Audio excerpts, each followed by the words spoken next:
Hello, അസ്സാം വലൈക്കും. സമീർ ബോക്സിലേക്ക് സ്വാഗതം. അപ്പോൾ നമ്മളിന്ന് വന്നിരിക്കുന്നത് എന്താണെന്ന് വെച്ചാൽ സൂപ്പർ ഒരു കറി ഉണ്ടാക്കാനാട്ടോ. ഇത് എൻ്റെ സ്റ്റൈലിൽ ഉണ്ടാക്കുന്ന കറിയാണ്. അപ്പോൾ ഞാൻ നിങ്ങൾക്കും കൂടി ഒന്ന് കാണിച്ചു തരാം. ഞാൻ കുറച്ച് ചുമന്നുള്ളി എടുത്തിട്ടുണ്ട്. അത് വെള്ളത്തിലിട്ടൊന്ന് കഴുകിയെടുക്കാം. നന്നായിട്ട് കഴുകണം കേട്ടോ. അതിൻ്റെ കറുത്ത പുള്ളിയൊക്കെ കഴുകി കളഞ്ഞതിന് ശേഷം നമുക്കൊരു ചട്ടി അടുപ്പത്ത് വയ്ക്കാം. കുറച്ച് എണ്ണ ഒഴിച്ചു കൊടുക്കാം. ആവശ്യത്തിന് എണ്ണ ഒഴിച്ചു കൊടുക്കാം. അതൊന്ന് ചൂടായി വരുമ്പോഴത്തേക്ക് നമുക്ക് അത് നമ്മളൊന്ന് അരിയണം കേട്ടോ.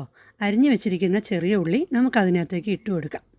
ഇട്ട് നന്നായിട്ടൊന്ന് മൂപ്പിച്ചെടുക്കണം.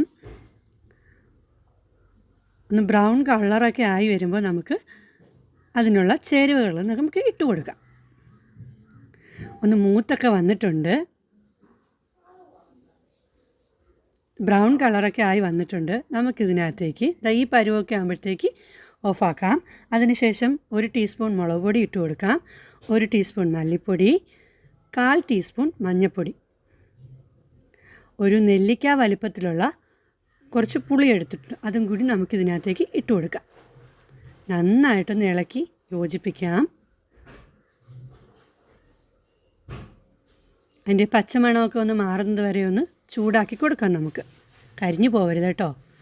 ഒന്ന് തണുക്കാൻ മാറ്റി വയ്ക്കാം. അതിനുശേഷം മിക്സിയുടെ ജാർ എടുക്കുക. ഈ തണുത്ത ഐറ്റംസ് നമുക്കിതിനകത്തേക്ക് ഇട്ട് കൊടുക്കാം. ഇട്ട് കൊടുത്തതിന് ശേഷം ഒന്ന് ഫൈനായിട്ടൊന്ന് അരച്ചെടുത്തുകൊണ്ട് വരാം.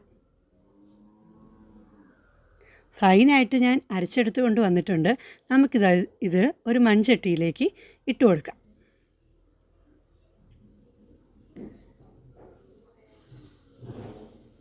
കുറച്ച് വെള്ളവും കൂടി നമുക്കിതിനകത്തേക്ക് ആഡ് ചെയ്ത് കൊടുക്കാം.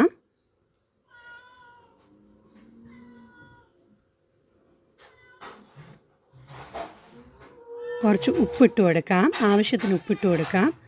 നമുക്ക് ഒന്ന് അടച്ച് വെച്ച് വേവിക്കാം.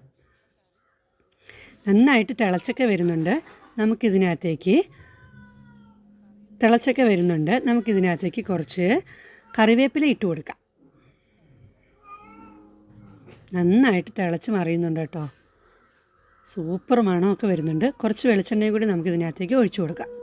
നന്നായിട്ട് ഇളക്കി യോജിപ്പിക്കാം.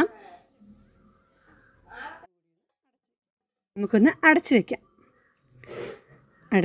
കുറച്ച് കഴിഞ്ഞ് അടപ്പൊക്കെ എടുത്ത് മാറ്റിയപ്പോൾ കറിയൊക്കെ നല്ല സെറ്റായി വന്നിട്ടുണ്ട്. നമുക്ക് കുറച്ച് കറിവേപ്പിലയും കൂടി ഇട്ട് കൊടുക്കാം.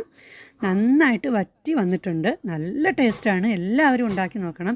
മീനൊന്നും കിട്ടാത്തപ്പോൾ നമ്മൾ ഇതുപോലെയുള്ള പൊടിക്കൈ കറികളൊക്കെ ഉണ്ടാക്കിയാൽ നല്ല ടേസ്റ്റാണ് ചോറ് കഴിക്കാൻ. അപ്പോൾ ഞാൻ കുറച്ച് ചോറ് എടുത്തിട്ടുണ്ട്. അതിനകത്തേക്ക് നമുക്ക് ഈ തീയലും കൂടി ഇട്ട് കൊടുക്കാം. നല്ല ടേസ്റ്റാണ് കേട്ടോ. എല്ലാവരും ഉണ്ടാക്കി നോക്കിയിട്ട് അഭിപ്രായം പറയണം.